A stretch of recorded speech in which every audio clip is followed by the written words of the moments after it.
মা ইলিশ রক্ষায় পদ্মা মেঘনায় শুক্রবার রাত 12টার পর থেকে নিষিদ্ধ হলো জাটকা ইলিশ সহ সব ধরনের মাছ শিকার। নিষেধাজ্ঞা থাকবে মার্চ ও এপ্রিল 2 মাস। কঠোর অবস্থানে থাকবে প্রশাসন। এদিকে এই 2 মাসে সরকারি সহযোগিতা বাড়ানোর দাবি জেলেদের। প্রতিনিধিদের পাঠানো তথ্য ছবিতে ডেস্ক রিপোর্টে দেখুন বিস্তারিত।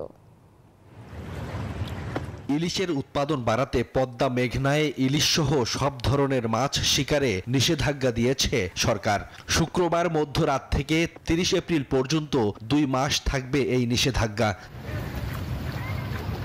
জেলেদের অভিযোগ, নিষেধাজ্ঞার সময়ে পর্যাপ্ত সরকারি সহযোগিতা না পাওয়ায় ধার দেনা করে পরিবার চালান তারা। ফলে বাধ্য হয়ে নদীতে নামতে হয়। নিষেধাজ্ঞা পালনে পর্যাপ্ত সহযোগিতার দাবি তাদের। এখন সরকার আমাদেরকে 40 কেজি করে চাল দেয়। এই চাল দিলে তো আর হবে না, আমাদের কিছু অর্থেরও দরকার আছে। আমাকে টাকা পয়সা দিলে আমরা বাল বাচ্চা নিয়ে চলবো। 2 মাস বন্ধ, এরপরে আমাকে কিস্তি আছে, এ আছে। সরকার যদি আমাকে একটু সহযোগিতা করে আমাকে একটু উপকার হয়। এখন যদি আমাদের কিস্তি এই 2 মাসের জন্য বন্ধ রাখে সরকার, তো আমাদের জন্য ভালো হইতো। দেখতে না হয় না, এবার আমরা চুরি করে গাঙো যাইতে হয়, এবার আমার জেল দেয়।